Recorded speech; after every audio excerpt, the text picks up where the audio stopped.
Good evening, everyone, and thank you for joining the session. Just going to give a bit more time for people to join because we have quite a large number of people who should be on the session today. Hope that you enjoy the session and please remember to ask questions. This session is for everyone to get some information that will help us in future. So please bear with us as people continue to join and we will get started shortly. Thank you.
Good evening, everyone, again. Just to let you know, we are sorting everything out and should be started shortly. Apologies for the delay. The first session, and so just a few teething problems. We should be started soon.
Good evening. If you wouldn't mind, could Armani and Reggie please raise your hands? There are quite a number of people in the room, so I'm trying to find you to get you onto the panel, but there are a number of people. So if you wouldn't mind raising your hands, and I can make sure you are on the panel. Thank you.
Hi, everyone.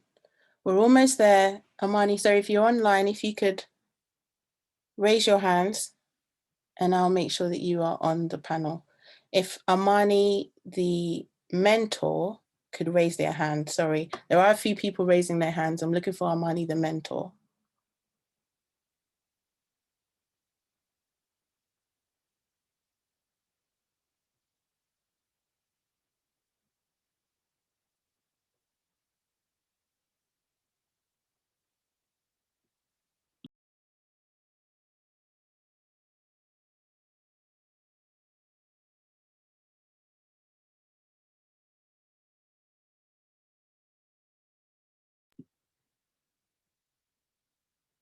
Okay, I've got quite a few people started raising their hands.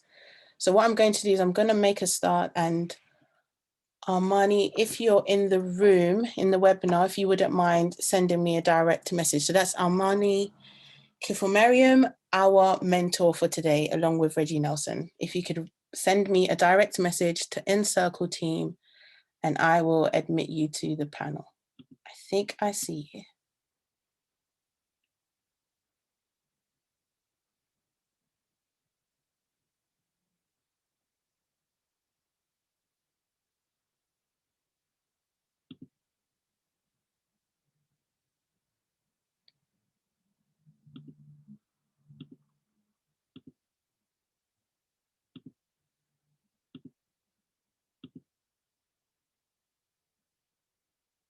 Okay, excellent. So I think we have Reggie Nelson and Armani Kifomariam on the line.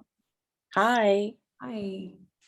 Thank you so much, and extreme apologies for everything that's happened. So now we can all sort of show ourselves and make a start. Thank you so much for joining us today.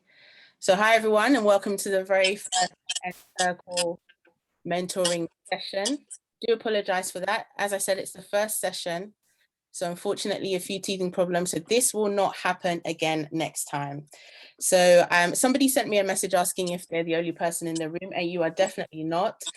There are at least 90 other people in the room with you, and so you are not alone.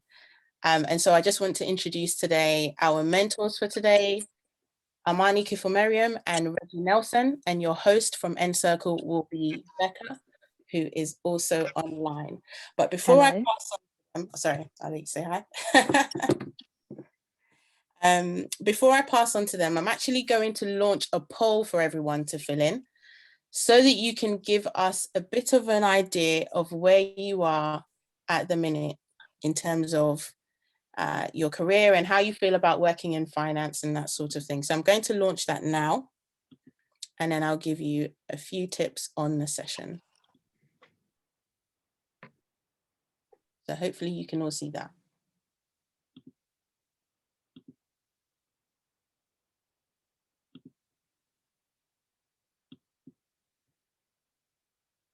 Excellent. I can see some people responding to the poll, so I know that means you can see it. So fantastic.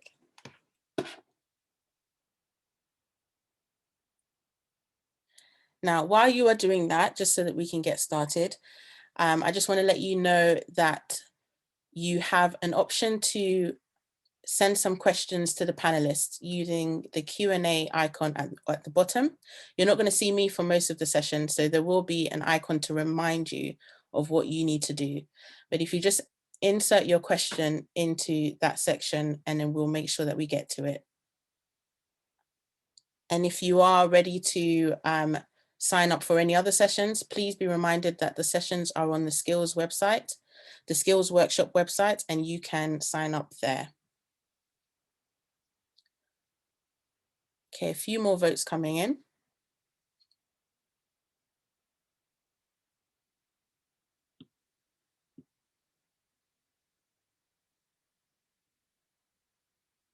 Okay, excellent. I will be giving you another poll at the end just so you can give us a bit of an idea of how you found the session. So I'm going to pass on to Becca now, who will take over.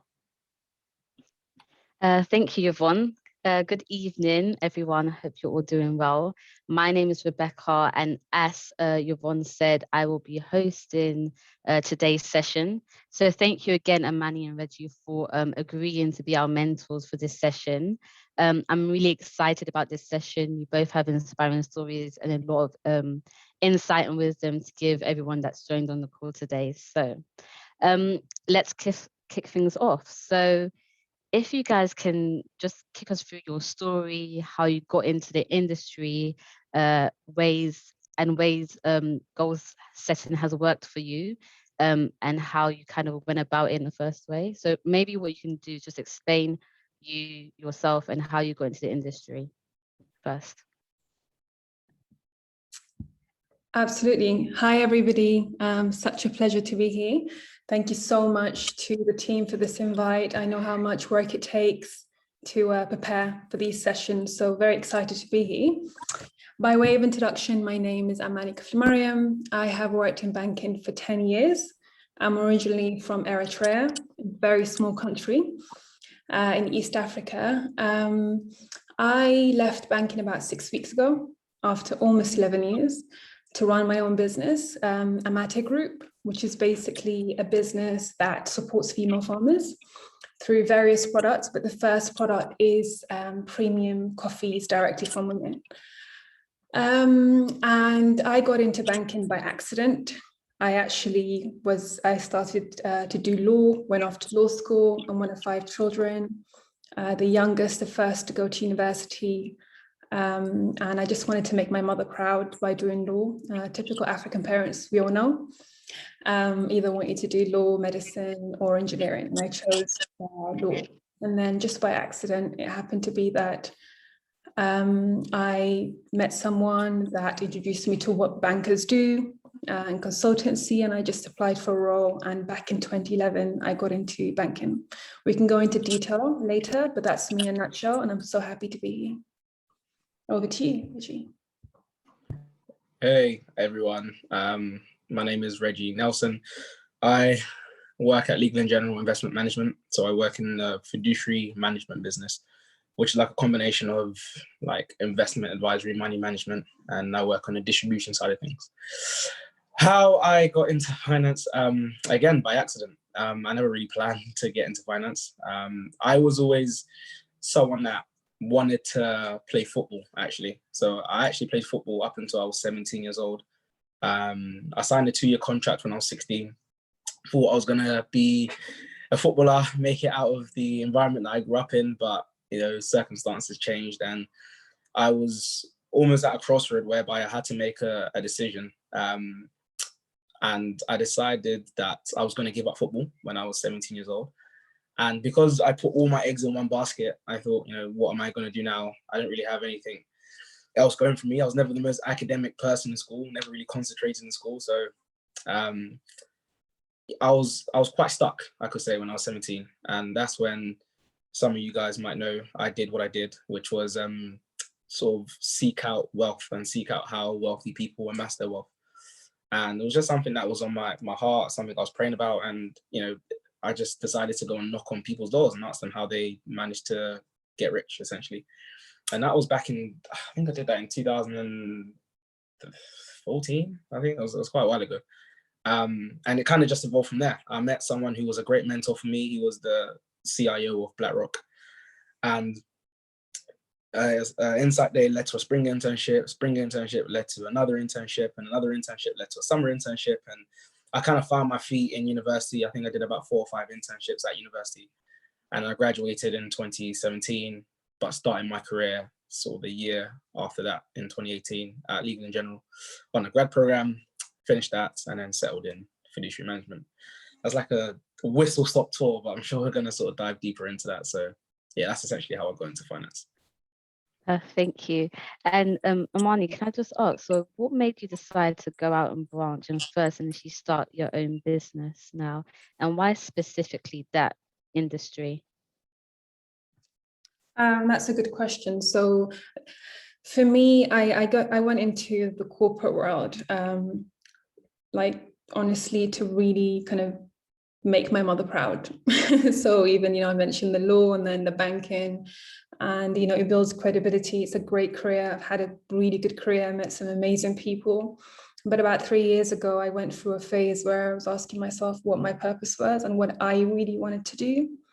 And that's when I'm African. I'm very proud to be an African. It's just my heart. I was born in Africa, came here when I was 9, and my heart was always with the continent. And I grew up with my mother and my grandmother. So I grew up with these amazing, strong women. And when I found out that actually there's a lot of inequality, especially in gender, when it comes to agriculture, I decided that because that's the kind of world, my family, like from agriculture and farming, that's kind of what my grandmother did as a Eritrean woman. I just wanted to give back to the continent. I saw that it was a huge market. Everyone drinks coffee. And so it was purpose and also the opportunity to make an impact that led me to launch the business back in 2019 while still building a division at Credit Suisse for the impact investing, environmental, social, and governance risk function for the group. And yeah, I did that for about 2.5 years, but my passion, I just couldn't put it aside, basically. So it just kind of popped up and it kept on coming over and over again. And I'm going for my dream after 10 years of hardcore banking. So Thank you. And I guess maybe this might be a question for both of you, but just based off of that, you spoke about purpose and then also what your parents wanted for you. So for those who are university and are maybe doing something based off what their parents have said, how do they now differentiate between the goals that their parents have set for them versus the goals that they have for themselves? How do they live up to the expectations of meeting their family goals and also meeting their own personal goals? Who do you want to go first? Sorry. Reggie, do you want to go? I think I've been quite fortunate growing up because although I'm from Ghana, both my parents from Ghana, my mum is quite Western in the sense that she's quite liberal with myself and my sister in regard to us making the decisions that we wanted to do. So whatever we set our minds to, I guess we were able to do it just as long as we gave our best. I think the environment we grew up in as well, as long as we just wasn't criminal, my mum was happy, because a lot of the people that I grew up with, unfortunately, didn't amount to what they should have. Even a lot of my friends that I grew up with, they unfortunately went down roads that weren't what they initially intended to do. So for me, my mum was more so like, look, as long as you're not being a criminal, as long as you're not bringing trouble, you can go and do whatever you want. So I guess I didn't really face that struggle of trying to convince my parents that I wanted to go down a particular path. I just had to give my best in anything I did, essentially. So Yeah, I think it's a good question. I think it's it's just when you're like 19, 20, 21, you're still, very young. And so sometimes it might be difficult to really know what exactly you want to do. You look at the banking career, you think there's various reasons why people want to go in it. But I personally looked at the salary. I'm going to be very honest with everyone. This is a very honest conversation. I looked at the salary and I thought, okay, this is actually quite good and I'm going to get all this experience kind of thing. So I think you have to have that honest conversation with your family. I think also it's different. Like I felt like this about almost 12 years ago now, because I did my degree from 2005, 2008, and then I did master's law school from 2008, 2010. And so I think now a lot of people actually can be quite vocal, because what we've seen during that time is that a lot of Black people are kind of, they have their own businesses and they've gone into entrepreneurship and they're doing really well. And so it's kind of created this other option for us, if you like. So I think it's important just to be honest with yourself and your family. If there's something that you think you should go into, and your family don't agree with it, I think you need to explain to them as to why you think it's a better choice for you, because you don't want to go into something you don't enjoy, because you're not going to do well in it. And if you do, it's going to be difficult for you to do well in it. So I think it's just about having an honest conversation and taking it from there. Perfect, thank you. And what advice would you give to any graduates transitioning from a life of study to now a life of work?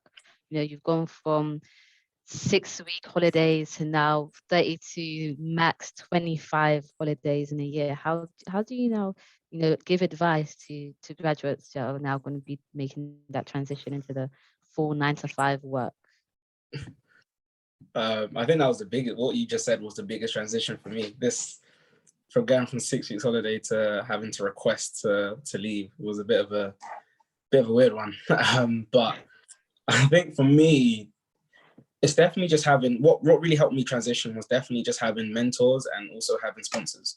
So again, I've always said I've been quite fortunate with my career because I've always had people to just help me on my journey and help me in my career to understand and navigate the finance world, because it is very, very different, especially if you're not from the conventional background that you're probably going to be, the people that you're going to be working with, right? A lot of the people, when you go into the industry, you'll see that they don't necessarily look like you, and they're not from the same background as you, and they don't have the same interests as you. So there's a whole lot of sort of social capital that you have to sort of find and navigate and try to gain and all of these things. So I think the biggest challenge, well, the thing that helped me the most was definitely just having mentors and sponsors behind me. And these are the people that I could go to whenever I had an issue, whenever I didn't understand something, whenever I thought I should have known something, but I didn't know something. I could go to these people and they could really help me just understand and keep my foot on the ground. And when I say mentors and sponsors, I don't mean anyone that's like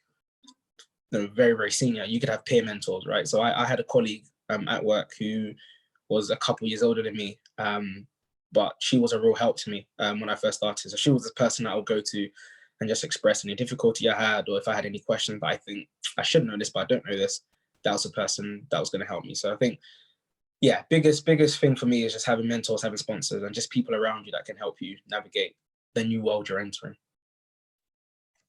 Yes, definitely second that. I think it's important. to have mentors, and you don't have to have one mentor, you can have several mentors depending on what you need. You can have a mentor that's going to help you with presentation. You can have a mentor that's going to help you get another job, and it's all confidential. There's always an agreement before, so you can actually talk to them openly. Mentors within the firm and mentors outside of the firm. The other thing I would say is at Credit Suisse, I founded the Black and Asian Network, which is an employee network, to basically get people that look like us into these firms. Because when I started, it was just so difficult. There weren't events like this. It would be so difficult to get in, several emails, no response, etc. So I think actually reaching out to one of these Black network, Asian network employee organizations is so important, because we actively look for that. I'm no longer at Credit Suisse since the last 5 weeks, but I have a co-chair that is kind of waiting for people to kind of come to us or for us to go to them. Like, we do both. But if you can send an email to, just like going on LinkedIn. Like, for example, now I'm in Switzerland. When I came here, I'm still networking 10 years on, by the way. You network, you hustle all the time. I went onto my LinkedIn, I looked at location, I put like the location in Switzerland, and then a bunch of my contacts came up, and I sent them an email saying, hey, I'm going to be fundraising for my business. Would it be okay to get a coffee, just for me to kind of not pitch to them, but kind of explain to them what we're doing? So it's important to not be shy. I think that's one of the things, like I grew up like not, my mum telling me never take from someone and all of this stuff. So like asking for help was always like as if I didn't have, I should do it on my own, but actually it's okay. So just go out there, obviously do your research before. You don't want to go and ask someone something that you could have found on their website, kind of thing. But people don't mind, they get back to you. So just kind of, get that mentoring kind of opportunity, but at the same time, just reach out to people that you've never met before. So. Perfect. Thank you for the update. I've also noticed that quite a few people are asking questions in the chat. Can I also ask you to send it to the specific Q&A box? But I'm going to hand over to Yvonne quickly to go through some of the questions that's been sent through the Q&A and the comments. Fantastic. So a few people want to know about mentors. I think the mentor points that you've raised have really hit home with some people. So a few people want to know how you find one when you're not too sure what your career journey is going to be, and how you actually build a relationship with them. Good question. So with me, I've never actually gone out and said, I need a mentor and can you be my mentor? And it's weird because I've got several sort of mentors for different things and people that have helped me tremendously on my journey. But the most authentic relationships that I've been able to build came from me having dialogue with someone, keeping that relationship going, and then realizing that there's so much that I can gain from them, but likewise, there's so much that they can gain from me. So it's almost like I'm their mentee, they're my mentor, but then we have reverse mentoring as well. How I've been able to build, the first mentor I ever had, I knocked on doors, so I'm not going to tell anyone to go and do that, right? But kind of on my journey is just people that have been in my teams at work. I've been able to just have dialogue with them, genuine conversation with them. And whenever I feel like I'm stuck or I need to seek their counsel for something, I literally just email them or send them a LinkedIn message, or if I have their number, then I might text them and just say, hey, can I get your thoughts on this? Or can I get your advice on this? And because I built that genuine relationship with them before, it's not a weird message out of the blue. It's not like I've met someone and then 4 months later, I'm saying, hey, do you remember me, X, Y, Z? Building that genuine rapport with people, I think really, really helps. And from there, it just turns into, someone that I go to when I need advice, and likewise, they come to me if they ever need advice as well. So how I've built relationships and built mentors, it's definitely just by building a genuine relationship with them first, keeping like regular dialogue with them. I'm not saying message them every single day, but even if it's just a check up on them, like, hey, it's been a couple months, hope you're well. Do you want to meet for a coffee, or do you want to have a catch up or whatever? Having that dialogue quite consistently helps when you might be in a situation whereby you think, I need help with this. This person's the person I need to contact. So that's what I would say. So just to recap, the question was, how do you find a mentor? Correct, was that? Yes, and how do you find them when I guess, approaching a mentor when you're not too sure about what you want to do, how you keep, how you maintain a relationship with them. And then, yeah, I guess the same thing is also how you stay connected. So thanks, Reggie, for your answer. And Armani, it'd be great to hear what you think as well. I think it's actually okay to not know what you want to do. I think during that time when you don't know what you want to do, usually people research on different professions or roles. And it's actually okay to email, say, literally like maybe about 4 or 5 sentences, introduce yourself, say that you admire that person. People love to hear great things about themselves. So just, I look up to you, you're great, or actually I really admire what you did here, or, I want to learn a bit more about how you run your desk or your division, etc. I'd love to take 30 minutes of your time, if that's okay. And then you come to that meeting prepared. And then if the conversation goes well and you feel that actually you can get on with this person, because the last thing you want to do is be somewhere and it's awkward with the mentor. Like, it's not going to help anyone. If you're not feeling that vibe, there's no point, kind of thing. I'm a big believer in that, because I just don't think it's value add for anyone. If I feel like this person is not going to add any value to me because they're just so out of reach. Yeah, so that's kind of how, I've approached, when I started first, I approached a lot of mentors by email. I just, even like in my banking career, being good at what you do is not enough. It's really not enough. You need to have connections, because the problem is there's not many people that look like us in those rooms. And so we need someone to speak for us, kind of thing, and for us to be able to understand hear about those opportunities, is if we get, those relationships formed, so that someone can think of, Marina, Amani, like Reggie, someone, like if we create those relationships with them and they're like, hey, actually, I think you'd be good for this, given what you spoke to me the other day. I think that's important. And, as Reggie said, it's very, very important to not just go when you need something. Like, you gotta kind of like, it's a relationship, honestly. Like, it's really about just making sure that you're staying in touch with that person, so that when you do need something, you go to them, it's not going to be out of the blue, kind of thing. So also, just to add on that point, something that just came to mind really quick.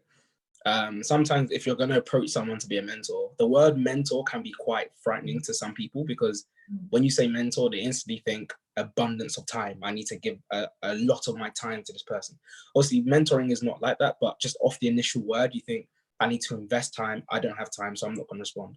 But if you sort of wrap it as, look, I just want to get 30 minutes of your time to talk about this or talk about that. Once you get that relationship going, it makes it a lot easier for that transition to happen from this person who I had a coffee with to this person now being my mentor, who I seek guidance from and is now my sponsor in the industry. So I think how you go about it as well, just word it differently, because when you say mentor, sometimes, especially for someone that's really busy, it can be quite a frightening term for them. yeah, that's a really good point, actually. And the other thing is, when I was saying earlier about preparation, make sure that you know your stuff before you go to that meeting. It's from my own experience.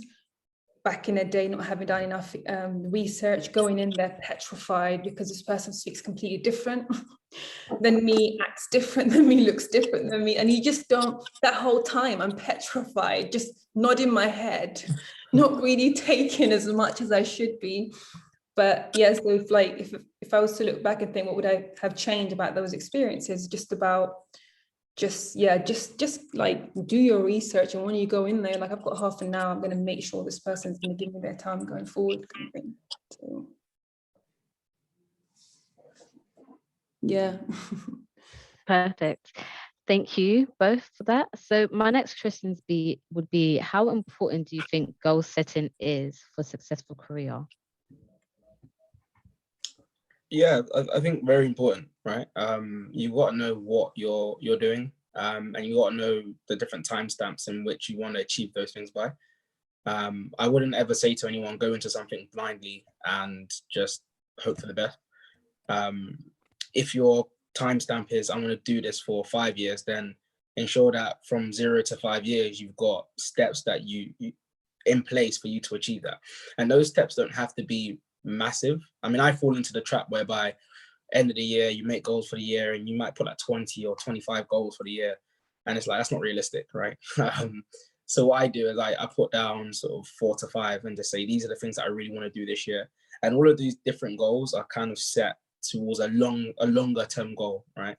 I find it hard to plan long term, just because of the way that things happen for me year on year. My long-term plans always change. So I said, you know what, I'm not going to be a long-term planner. I'm going to plan every year or every 6 months, or just have a goal and ensure that I'm going to sort of reach that goal and just have little steps behind that. So yeah, goal setting is crucial. How I goal set is just write things down on my Google Drive, visit it every couple of months, and just ensure that I'm on track. So yeah. I agree with that. And I would just say, make sure those goals are realistic, that you can actually reach those goals. And if it doesn't happen, it's not the end of the world. Just be very honest with yourself and be accountable to yourself. Like, I'm running my business now, and honestly, it's probably the hardest thing I've ever done. Like, honestly, thinking about being an employee is probably super easy. You get everything, before you quit and do it full time. And I'm like, I'm gonna go run my business, do this. No one can tell me what time. Hate him. You're like, you're the only person, you, yourself, and I, like me, myself, and I. Like, it's really interesting, but I have to keep myself accountable. Like, so you got to have those goals and think, actually, this is where I want to be. But let's revisit those goals. Like, it's not the end of the world. At the end of the day, we've seen mental health is the most important thing, and everyone on the school is smart and talented. That's the reason you're here. And so just having goals that you think are realistic for you. And if you want as well, if you feel like, oh my God, I might actually not reach them, just have somebody else you trust as someone that's going to sit with you every 3 months and say, hey, let's go for a coffee. What have you done about what you said you'd do 3 months ago or 6 months ago? So that's what I'd add. So can I ask, is that one of the ways that you keep track of your actual goals? Because I think it's really easy to set goals for yourself and say, I want to achieve this by X, Y, Z, but how do you actually track yourself to these goals and hold yourself accountable to actually completing it?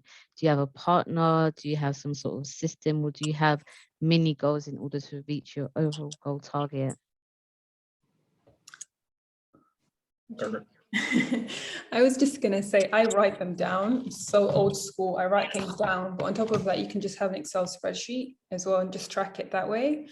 But some of the, I also feel like some goals, you can do everything from your side and you still won't reach it.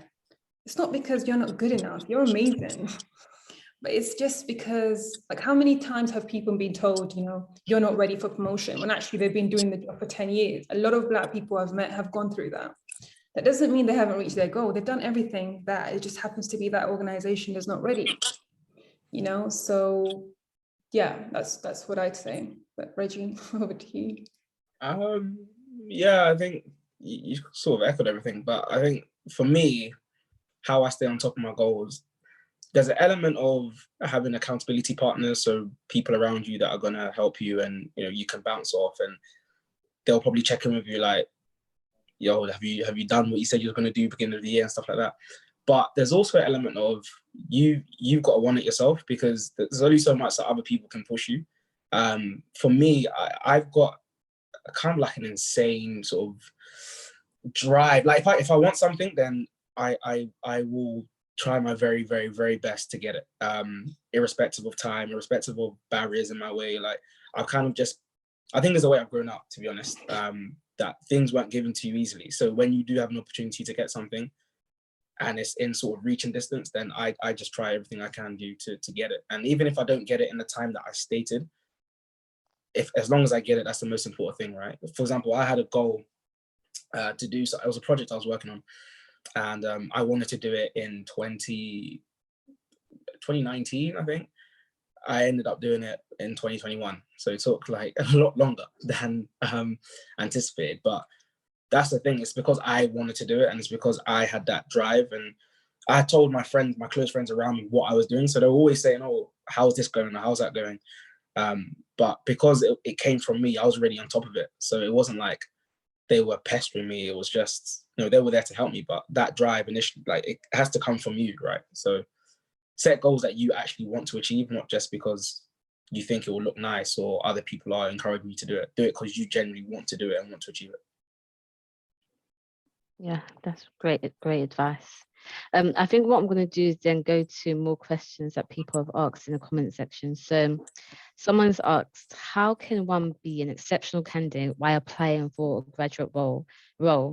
She's a postgraduate student of financial economics, and she's been applying for graduate roles and internships. She's also spent time researching and preparing, but she keeps on getting rejected. What can she do to stand out, basically, is the question. As someone that was heavily involved in recruitment, I would say that basically doing a number of things. One is get someone else to check the application. Why is it that you're not getting through to that firm? Is it because sometimes you can have the grades, you can have everything, and you're still not getting through? Maybe if you start looking at their website, they'll have open evenings, or one of the other events that I mentioned through the networks is an easy way to get in through the networks, because we're actively trying to recruit more people of color. And so it's easier for someone from the Black or Asian network to respond to you versus the HR manager, for example.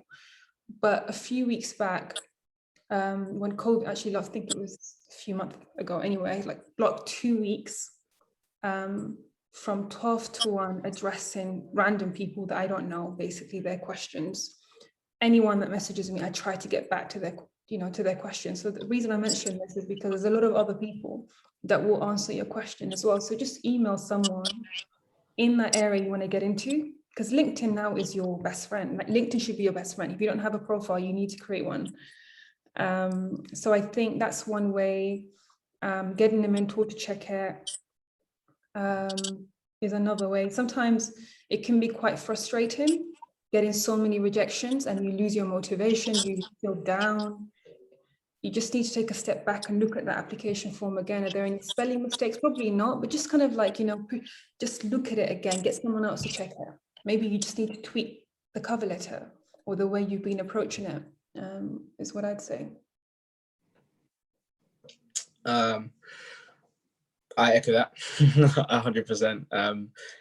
For me, what's helped me, because I've never been, when I was like, before I sort of wanted to get into the industry, I always saw myself as not that sort of academically bright, because I never focused on education, right? I only took school and academia seriously when I was in university, which is very, very late. But so when I was applying for like internships and stuff in university, I realized that my grades sometimes held me back, because I essentially had to do like 2 years of A-level in 4 or 5 months. And obviously I didn't fulfill my potential. But I think, again, I've always said there's a back door to everything. If the front door's closed, go to the back door. I've written letters to institutions asking for internships. Again, using LinkedIn to find the people that were there, written them sort of personalized letters. And I think I had like 2 or 3 different opportunities via doing that before COVID, and obviously before COVID, but when I was in university and I was, again, searching for like experience or trying to build my network, I would go to the different institutions, find their names on LinkedIn and just ask the receptionist for their name, and they'll come down and be like, who's this kid? But then I'll like pitch myself to them so quickly, like, hey, you don't know me, I don't know you, but I'm here for this reason. And there's people warm to that, and people see that you're doing something different. And because they know it's so competitive, like getting into finance is it's really competitive, right? So you kind of have to have something different to you in order for you to kind of stand out. And for me, it was just that drive and that tenacity that I was able to demonstrate that has helped me to get into the industry and to be doing what I'm doing today. So I think I echo everything that was said, but also add something just different to you. If you're applying online and it's just not working, because I don't doubt it's because of you. I mean, you're obviously an excellent candidate. You're doing a postgraduate degree in financial economics. You're obviously a bright person. But if the front door isn't open, then just sit down and think, what can I do differently to everyone else? Or what can I do that everyone else will not think of doing? And let me do that. If that means coming out my comfort zone, let me come out my comfort zone. If that means putting my fear to one side and really just going to do something that is quite out of the norm, then let me do it, because at the end of the day, it will pay its dividends if you continue down that route.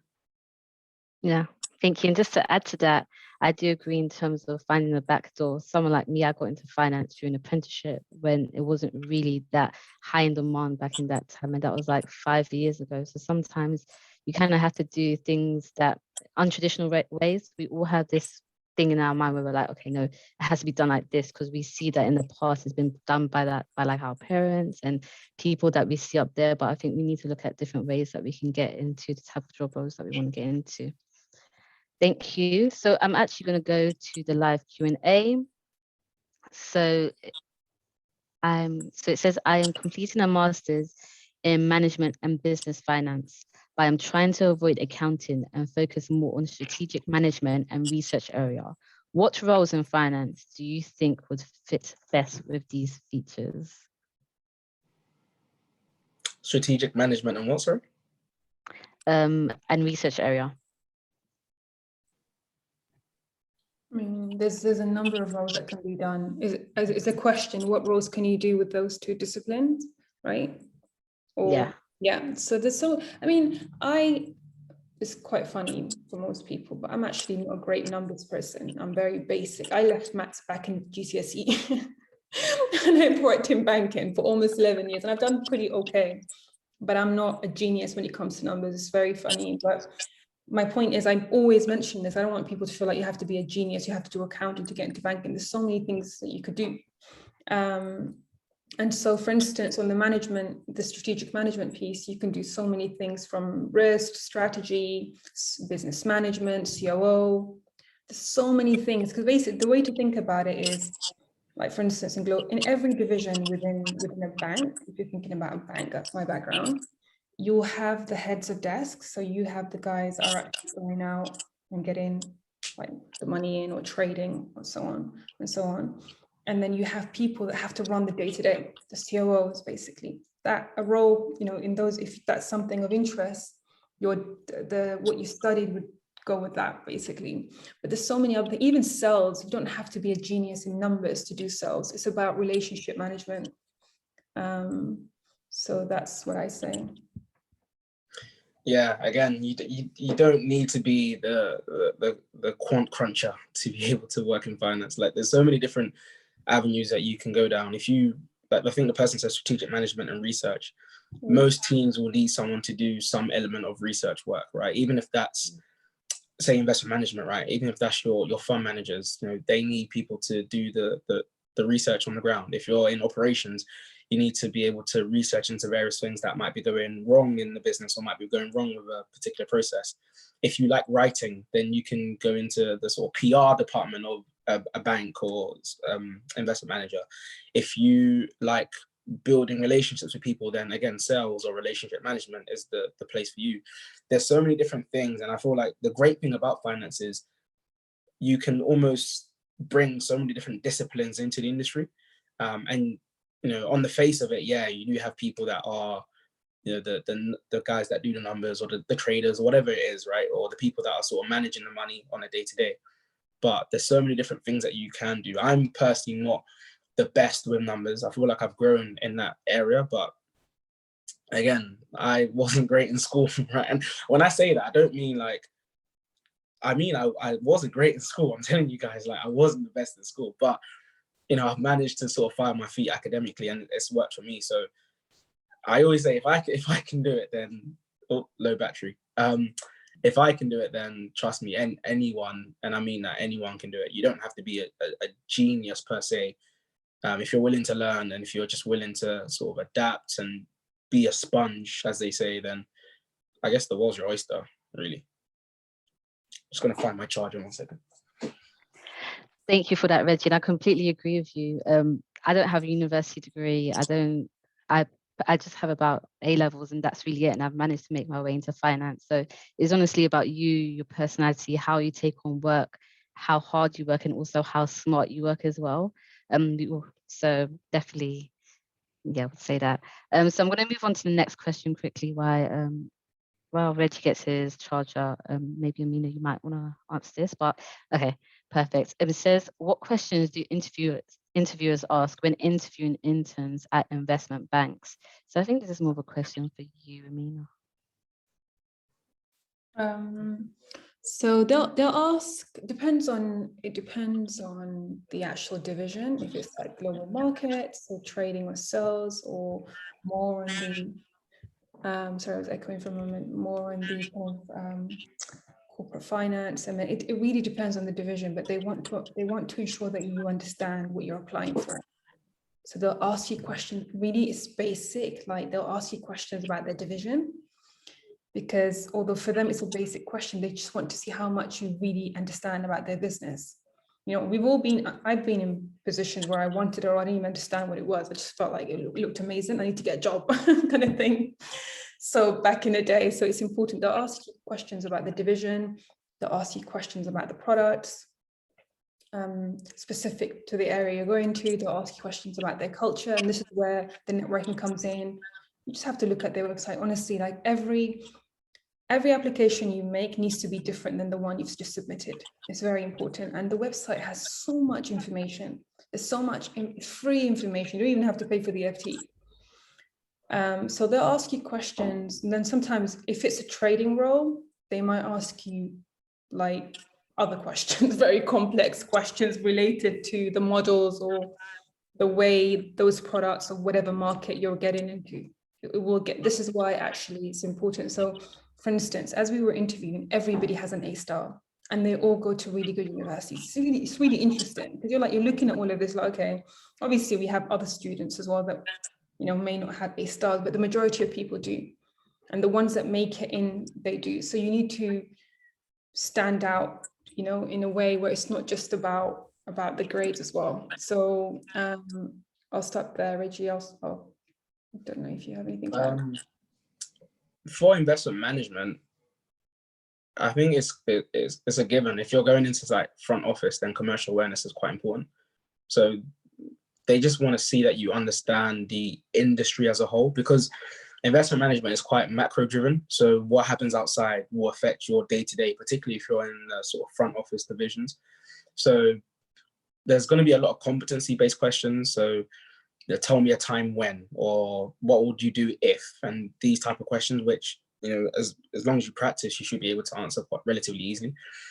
But there might be questions like, if something's happened in the economy, let's just say, I don't know, Brexit is the first thing that came to my head.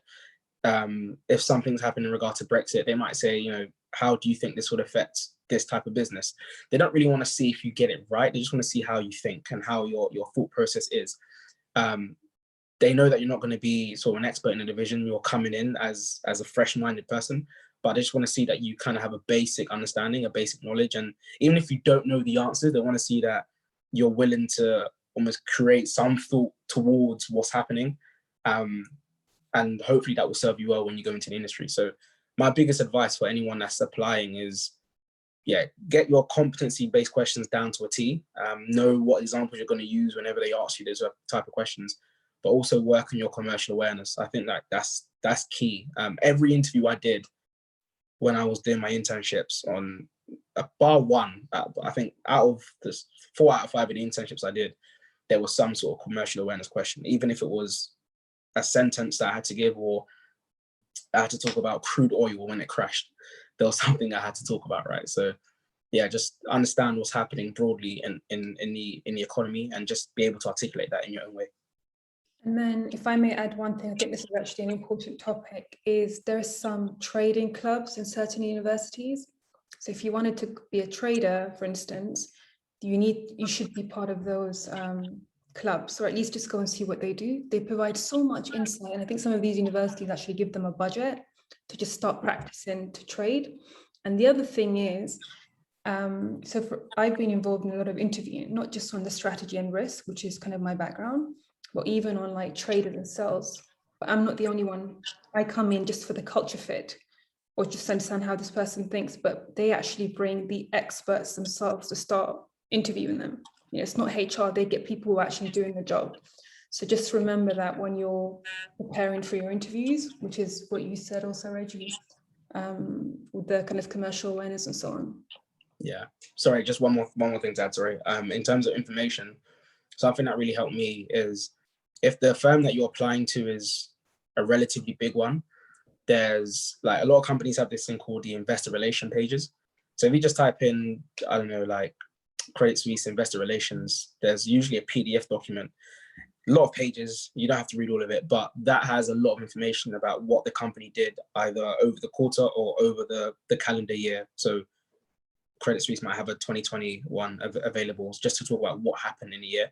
And you find some interesting information in there. You can look at their revenues, if they've increased their revenues year on year. You can look at their strategy, what they're doing in regard to, I don't know, ethical investing, or what they're doing in long term in regard to a particular business or whatever. There's so much information in that. So if you've been on a website and you feel like I understand the website and I've got the information I need from there, have a look at their investor relation pages and just see if there's anything else that if there's anything else other candidates wouldn't have or wouldn't know. Perfect, thank you. So I actually have another one. So it says, in your experience with hiring graduates, what do you or your colleagues classify as a strong or exceptional candidate for financial roles? I think there's several things. So usually these interviews happen with several people, and so HR gathers the feedback on each individual. So they speak to 9. If you had 9 interviews, they'll get all that together, and then they make a decision. So yeah, I think kind of overall that's kind of the approach. But in terms of successful, I think it really depends on knowledge, as Reggie said about the commercial. It's what that business is looking for. That business is looking for specific equity research, someone that is good at doing research, going to come in, hit the ground running, somebody that can fit in well, depending on the culture of the firm. Is it just a 9 to 5? Probably not. If it's finance, it's probably going to be about, if it's markets, probably about 6:30, maybe about 7 p.m. So is this person going to be happy to do those hours? There's so many things. It's not just even about doing the job, it's actually culture fit as well. Like, I spoke to someone who said we had a few students in one of the investment banks who came from like Eton, for example, and they just felt so entitled. And they were on the desk, but at the end, like, they came with all the A stars and stuff, but they didn't take them on. Because some of these guys have been in the industry for about 30 years, from Essex, or like very, very diverse. And they know what they're doing. They started off from like the back office, they understand it inside out. So the culture fit is so important. That's kind of what I think from the experience. I definitely 100% echo that. The knowledge, you have to remember that the knowledge you're going to learn anyway, right? These banks and these institutions aren't necessarily looking for someone that is going to be a genius, because at the end of the day, your degree will only serve you so much. Even if you did an economics degree, I did an economics degree, and to be honest with you, I only used about 10% of it. I used about 10% of it when I walked in. I did my graduate program with people that studied history and English, and it's like, after the couple of years, you're on the same level playing field, right? It helped me in terms of knowing different terms and how, different functionalities of how the economy works and stuff. But at the end of the day, I'm with a historian, I'm with someone that did English, I'm with someone that didn't even go to university, right? And we're all doing the same thing. So in terms of knowledge, I wouldn't even say like that's the be all and end all, because you can learn that when you start, or you can learn that at any time. I always bring it down to, these people want to see if you'll fit in their team, right? They want to see if you can work with them or they can work with you. And if they feel like you've got all the brains in the world, but you're quite arrogant, or you come across as quite entitled, or you just seem quite lethargic, then they're not going to hire you. But if you come across as someone that's likable, personable, you seem enthusiastic, you're asking the right questions, even if you're honest. I remember in one interview, I got asked something, and I looked at the interview, I said, look, I don't know what you're asking me. But I got the internship, right? Because I was honest, and I felt like they I don't know, they gauged something from that. Maybe I don't know what they saw, but I got the internship. But just being honest with them, right? Being honest with them, being honest with yourself, and just coming across as someone that's likable. I remember when I first did my first ever experience in the city, I met this guy as a fund manager, and he's one of those fund managers that, I don't think he went to university, but he's not your typical sort of Oxbridge person and stuff. He's different. And he said to me, Reggie, look, if you can speak well and dress well, they'll teach you the rest. I never understood what he meant by that, because that was my first ever time in finance. But I've only been in the industry for like 3 years, but I've seen that, the technical stuff you can always learn, but if you're likable and if you come across well, then I think that's what's going to help you getting into the industry, and hopefully, if you want to, then staying in the industry. So. And then just if I can add actually to what Reggie said, he said, I don't know what they saw when you were honest. Somebody who was heading a risk division, that is the most important thing. If someone makes a loss, there's any issues, whether it's your trading, so in any part of the bank, the best thing people, what risk managers or what the firm wants them to do is put their hand up quickly and say, listen, we just made a mistake. How do we cover it quickly? If you don't know and you stay until the end of the day, or it just creates a huge loss. And then obviously there's other problems that come with that. But this is why they look for honest people that will like put their hands up and actually say, like, take responsibility. So I think this is why it's actually really important. If you don't know something, it's fine to say I don't, then done bullshitting, basically.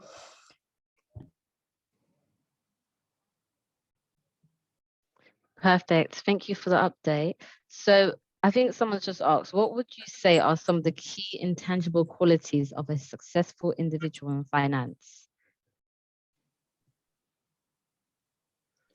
Tangible. Intangible. Intangible. Or tangible. I don't know.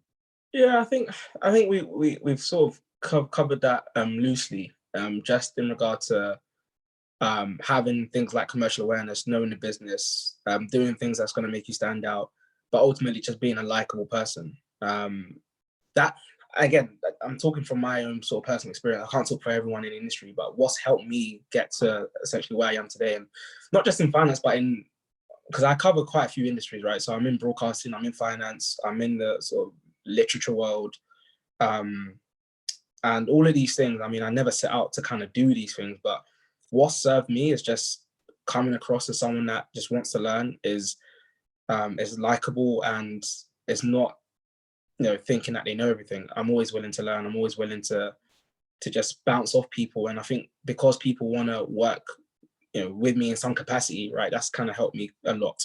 And I can't echo that enough. I can't echo the fact that the technical stuff, they can teach you. They will teach you. That's their job. There's exams to learn that. You can do the CFA, IMC, you can do the Kaya, you can do tons of different exams to get that technical knowledge and to get your knowledge up to scratch. But it's these soft skills and the things that I feel like these are the things that you either have or you don't have, right? And if you're a brainiac but you're arrogant, then you're not going to walk into any bank, or you're not going to walk into any institution. But if you're maybe not the brightest person in the room, but you have a lot of the soft skills, that will serve you well in the industry. So yeah, those are the skills for me, I feel like will sort of tell a candidate apart. I couldn't agree more. I have nothing to add. Perfect. Thank you for the update. So someone called Kolowale has sent a question. He says, apologies if I didn't pronounce your name correctly. He said, can someone without UK experience like me be gainfully employed? I think so, but I don't know what you guys. Sorry, I'll just add to that, because there was a portion that I think I got rid of. Sorry, Becca. Kolowale said earlier on, I'm a student of MSc Accounting and Finance. I had 12 years banking experience with EcoBank Nigeria Limited. I am a qualified chartered accountant with a master's in business administration and have applied for several internship positions in finance and investment companies, but have had no positive response. And so I think the follow on is, how does somebody like them get experience in the UK or get a role? I think you wouldn't want to be applying for internships though, right? If you've got 12 years experience, you probably want to go in as an experienced hire. So I think the type of things you're applying for, if that's the only thing you've been applying for, internships and graduate programs and stuff, that's probably why you're not getting them, because you're not the candidate that they're looking for. You're a very seasoned, experienced hire. I would look for those type of roles, right? Look for, I don't know, like an equivalent to like an associate or even like a VP type role at a bank or at an investment manager. I think just applying for the right type of roles will probably help with that. And I think sometimes the easy way to get in as well is through the consultancy firms, even the big four. depending on what you want to do within banking, it depends, you might not even want to go into banking, you might want to do something else. This financial services is huge, but I had 6-month experience back in 2010 at Deloitte & Touche, which I actually think helped me get into the banking world because I came from a legal background. So I feel like getting consultancy work, and the other, sometimes you can also go through an agency that presents consultants to these big institutions, and you show what you bring to the table. They like you, they take you on. One of the toughest things is finding talent. I swear to God, like finding talent is so difficult in every sector. Even me and my team now, I'm trying to find talent. It's so tough. So if you can get yourself, all you need is just one opportunity. You know, that's what I feel like. Like good people just need one opportunity, and you just need to present yourself. I'll tell you a story quickly. I think it's relevant actually, because before I got that Deloitte & Touche role, I had to call up every agency, including an agency called Robert Walters, for about 6 months. They would say no to me. They're like, you don't have experience. You don't. I'm like, if you don't give me experience, how am I meant to get the experience? But the banks are looking for 6-month minimum. Anyway, so once I basically called them like almost month 6, and I'm like, listen, today will be the last day. I will call you. Just put me in front of one of your clients. If they say no, I'll never call you again. I was like, this girl's crazy. Anyway, I ended up being put forward. They're like, okay, just this guy looking for a junior analyst at a bank called like Wells Fargo. I had no clue who Wells Fargo was. Anyway, they put me forward. These people have been interviewing for weeks. I went in, I got the job. It was a junior analyst job, but my point is sometimes you got to push. All you need is just to be put forward in front of the right people. Once you've done that, it's all about what you bring to the table. I just feel like it's so difficult because these people are not putting us forward. But when we get there, it just becomes so much easier. So just sharing that so people know, if you're getting 100 no's, that's okay. Just go for it. Like put yourself out there, you will get there. If I can get there, I grew up in a place called Harlesden. If anyone knows where Harlesden is, they know. Okay, and I had so many no's, like someone said 100 no's here. I had like 400 no's at one point. All my training contracts were being rejected for the legal world. So just don't give up is what I wanted to share, because it's that last one more application, that's when you get it.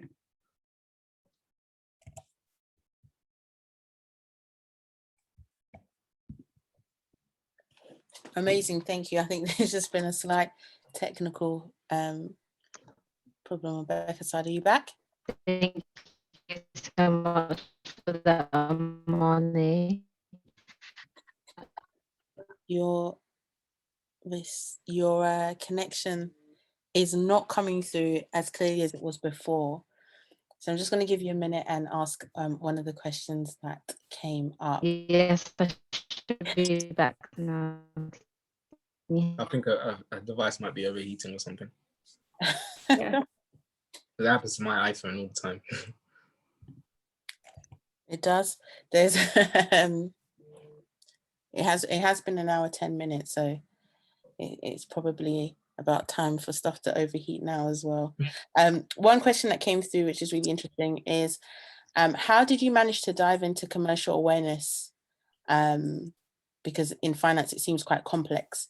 They're a first-year student and sometimes find it difficult to understand all of the jargon that is used.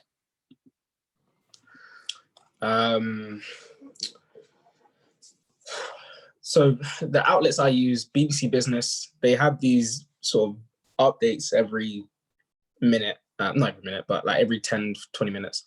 And what they do is they sort of give you economic updates every so often. And that's good because you can sort of filter that through to see what it is that you're interested in. So I remember when I was doing it, I just wanted to look at like UK and US economy, and I was just getting filtered through, and they kind of break it down quite well because it's short pieces. So I use that. Bloomberg is great because again, it has shorter sort of information that they give to you. And also something that someone taught me was if you have Google, like Gmail, whatever, you can subscribe to keywords and then Google will send you those articles related to those keywords. So when I started my internship, I remember I was interested in emerging markets. I was interested in something else, I can't remember. So anything that was in the news in regard to like emerging markets and the different filters that I put in, it will instantly come into my mailbox. And that's another way that I kept up to date with that as well. So those are the 3 platforms I use. But yeah. Yeah, I would say commercial awareness is just reading the news. I used to watch Andrew Marshall every Sunday. I know he's actually quite hilarious, but just for the politics side. And then I used to download City AM before I took the train. And on the train, I would just scan it. Then again, Bloomberg. And then if there's a free FT, you know, like the one that they keep in the reception, or my boss used to get, I used to just scan that quickly as well. It's just being aware, like, for instance, with like the Tesla stocks been going up and down because of what he's saying.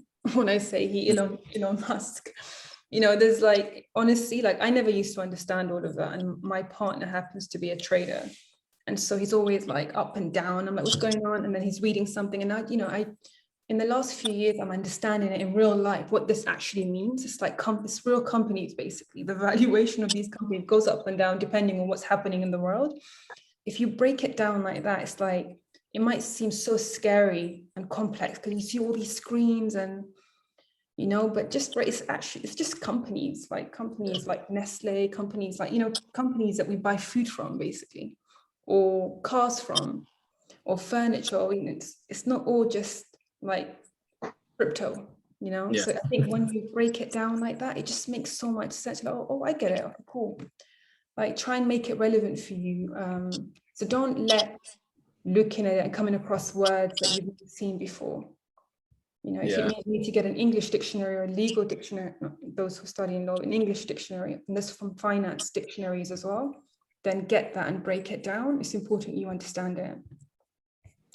And also, just to add to that, sorry, there's a slogan that I still keep until today, that they taught us at BlackRock, which is, it actually came from Larry Fink, the CEO, and he said, everyone that works at BlackRock needs to be a student of the market. And he meant that from the sort of the top to the very bottom, right? You have to be a student of the market. And that just comes from not your passion, but it comes from genuinely having an interest in what's happening in the economy. So again, it goes back to purpose and why you want to get into the industry. If it's to get to the industry to make money, then that's fine. But if you really want to sort of, I don't know, go the whole way in it, especially in like a front office division, then yeah, you kind of have to be a student of the market. And just even, you don't have to read like 10 news articles a day, but just flicking through it and just getting an understanding of what's happening. Just understand what's happening around, what's happening with things like interest rates, what's happening with inflation, what's happening with specific sectors that you might be interested in. Just have an idea of what's happening. I think that just goes a very long way. Mm-hmm. And if I may add the dictionary part, because when I went into the city, I was hearing words I've never heard before. I'm like, are they speaking in English? I was like, what is going on here? Am I just dumb? What's going on? I don't understand what these people are saying. And so actually it's okay. Like, we didn't grow up, some people may have had the privilege to be from an upper middle class. I didn't. I grew up, you know, with a single mom who was doing everything she could to raise 5 children. And so for me, I didn't grow up with all this where at the age of 8, you're discussing markets at dinner or breakfast. I just never had that opportunity. So when I went there, I was like, I remember going up the stairs at Canary Wharf when I was like 18 for my first internship, and I just hear in these law firms, what it does is you become petrified and confused and scared, and you don't give your best. So use a dictionary, break it down. You know, it's so important that you feel like you understand, and not just be scared and be like, oh my God, I don't understand any of this. I don't know how it works. Let me just kind of put it away, and, you know. So I think it's important that you don't feel you're less. It's just stuff you may not have come across before. It's just important to appreciate that. Thank you. I'm back now. Sorry for that. Yeah, you know. I hope you guys can all hear me clearly. It's just cutting. Thank you. So I guess my next question based off of that is, how important is... Can you still hear me? A little bit, yeah. How important are digital skills in banking and finance? How important? Well, I've missed that one. I heard soft skills. I don't know. Soft skills. Is that what you said? Sorry. Yeah. So can you hear me now? Yeah. Hello? I think we're How losing you back. important, how important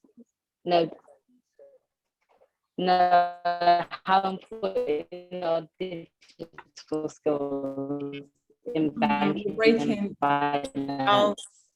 I'll ask this one. Sorry, guys. How important are digital skills in banking and investment? Digital skills in what sense, sorry? Like, I think it might be moving on from the general Excel and so on, or it could be, I guess if you could answer both in the sense of Excel and so on, and the more advanced things that we're expecting now in investment banking. right. I can't speak for investment banking, but I think in investment management, yeah, a sort of moderate understanding of how Excel works will serve you okay when you first start, but Excel was used quite a lot in the sector. Knowing how to function PowerPoint, like making like slide decks for clients and stuff like that. Again, something that you need to be able to do. There's obviously been a shift in the past couple of years of things like computer languages. Some firms are really big on that. So C++, Python, and all the other sort of computer languages. If you can have a moderate background in that as well, I guess that wouldn't do you any harm. But for me, my main tools that I use in terms of like digital skills is Excel, PowerPoint, and then the internal systems that we have at my workplace. I agree with everything, and I would say more and more on CVs we're seeing people that can code as well. I have no clue about that stuff, but if you can, that's a plus. Please put it on your CV. Awesome. Thank you so much for answering that. The next question that we have, I just want to let you guys know that we have just under 10 minutes left. So please do make sure if you have sent your question, that if you do have a question, that you send it in quickly so that we can get to it.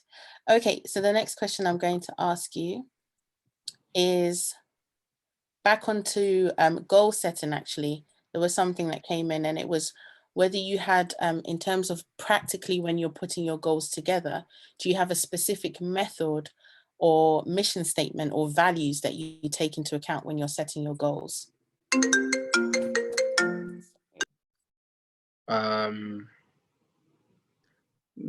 I don't know.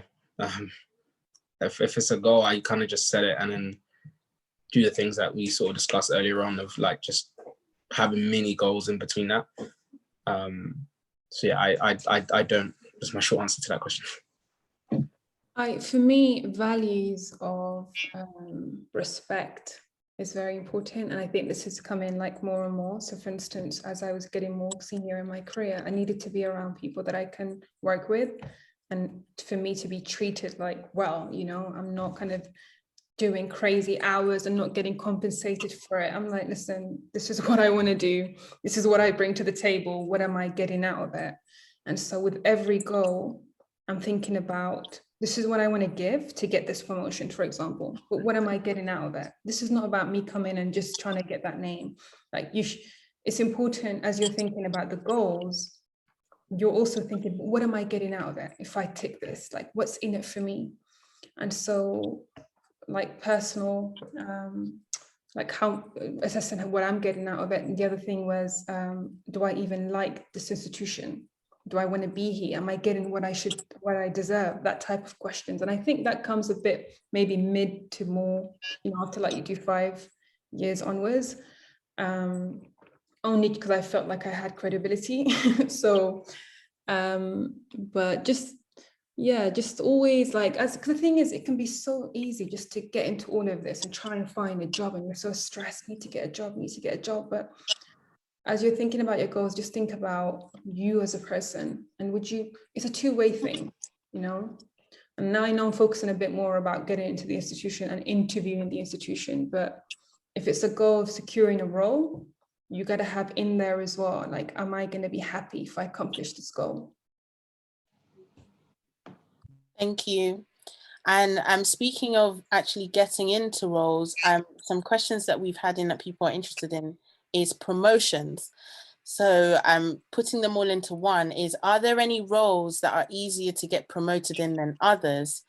And also, how important is teamwork in getting promoted? How do you balance teamwork and getting promoted? I think somebody's looking at survival of the fittest there. I've only been in the industry for 3 years, so I literally just got off my graduate program, so I'm probably not the best person to talk about promotions right now anyway. But I would say promotions, yeah, teamwork is very important, but at the same time, you can't be going and helping people deliver what they're meant to be delivering whilst you are the nice person, but you're not delivering what you meant to be delivering, if that makes any sense, just because you're trying to be a team player. I think promotions is all about your relationship with your manager, nothing more or less. You could be the most amazing employee. If your manager's not supporting you, you're not going anywhere. So it's important that you have that conversation with your manager and say, hey, you have to get the meetings, by the way. You are the manager of your own career. Your career can, like, I've had 3 promotions, for example, in banking. And every time I've taken charge of it and I've managed the manager. It's interesting. It's meant to be the other way around, right? But you're managing your manager, understanding their moods, understanding how they work, what pisses them off. When do they, like, you have to really analyze that manager, and you need to be also very vocal about what you want. I want to get promoted. What do I need to do to get there? And you need to document that. After you're done with that meeting, you go away, you write that down in an email and say, thank you so much for your time, just to kind of recap. Because guess what, 6 months down the line, or maybe 2 months, whenever you're having that next conversation, you want to make sure that you're going through those. Okay, you said, let's do this. I've done that. Is there anything else you'd need? Or can I have some feedback on that? You have to, because I know a lot of people, like I used to run the Black network and Asian network, co-chair it, and for Credit Suisse for about 3 years. And honestly, so many people came and said, I never got promoted. I don't get promoted. I've been in this for 15 years. Like, you need to make it work for you. If you're not getting promoted, there's something not right. You got to bounce, basically, because you have to go somewhere where you're going to be appreciated. If nobody respects the yes man. Like, I had to learn the hard way, by the way, because when I started, especially in like Ethiopia and Eritrea, and I think Africans generally, we're basically taught to, and Asians as well, taught to respect the elders, not speak up. And so you take that with you to the workplace and you're always just wanting to please people. But like, you have to be vocal about what you want. And you're not coming across as aggressive, it's assertive. This is what I want. This is my time. Can you let me know how to get that? I'd love your support in this. And you need to be looking for opportunities. If you see an opportunity, say, I think I'd be great for that opportunity. I'd love your support in it. I can do X, Y, Z. It's so important to take charge of your career. Like, how easy would it be if we just thought about how many things work against us? You guys are obviously starting off your career, but when you start, you'll see there's so many things. But it's almost like playing soccer, basically. You got to make sure this is where you need to get, you're going to get that because you're going to take care of your own career, kind of thing. So I'll stop there. I can go on about this topic because promotion is very frustrating for me because there's a lot of talented people of color and they don't get promoted. And so, yeah. I've made a lot of mental notes on that because, yeah, I feel like I'm going to have to sort of assert maybe some of that assertiveness further down in my career. So no, that was really helpful for me anyway. So thank you. Thank you. That was really helpful. We do have 5 minutes left. I hope you guys can hear me now. Apologies for my connection issues. Thank you. Please, in this 5 minutes, if you guys can please answer the polls that Yvonne is going to post up quickly, that would be really, really helpful. Thank you to both mentors for attending today. So please do fill out the panel. the poll questions. Let's say I'll give you about a minute, 2 minutes. Is that okay, Yvonne?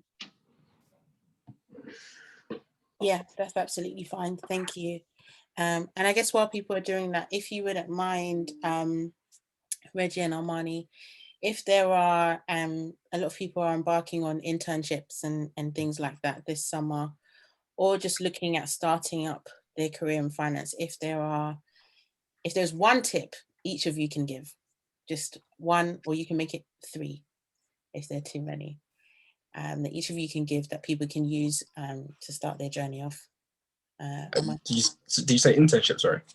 Yeah, so a number of people will be embarking on internships this summer, or just actually starting a career in finance, so grad roles or first timers. Yeah. If I think back to my internship, and if I could tell myself anything, I'll say, number 1, get involved in everything that is happening on your internship.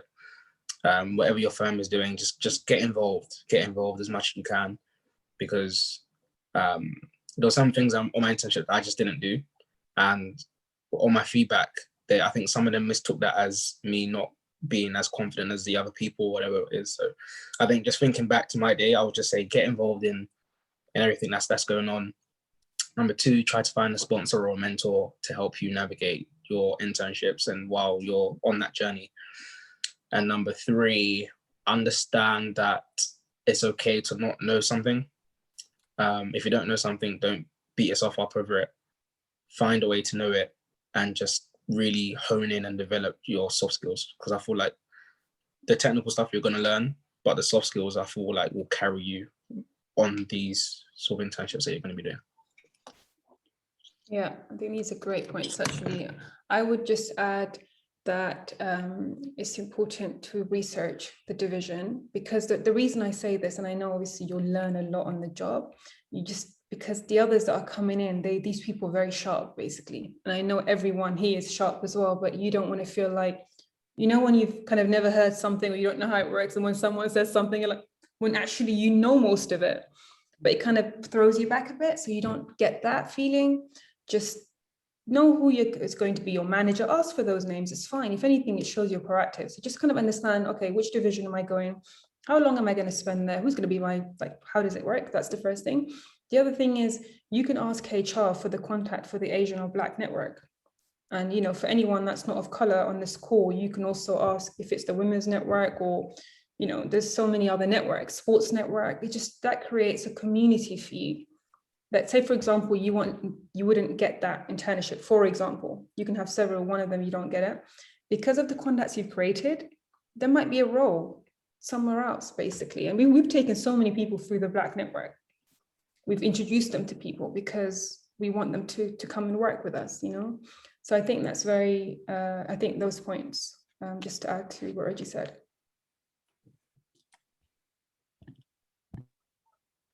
Perfect. Thank you guys for coming on today's first Students in Circle session. Thank you all for attending. Thank you to the mentees for attending and also the mentors. We really appreciate your time and the advice that's been given. And yes, so if you have any questions, anyone has any questions, please feel free to message us on LinkedIn, the Schools Workshop and N Circle Mentoring on LinkedIn. And please sign up for our next N Circle session, which will be up on our LinkedIn shortly. Thank you all. Thank you very much. Thank you so much. Thank you. Thanks. Bye. Thanks, guys. Appreciate it. Thank you.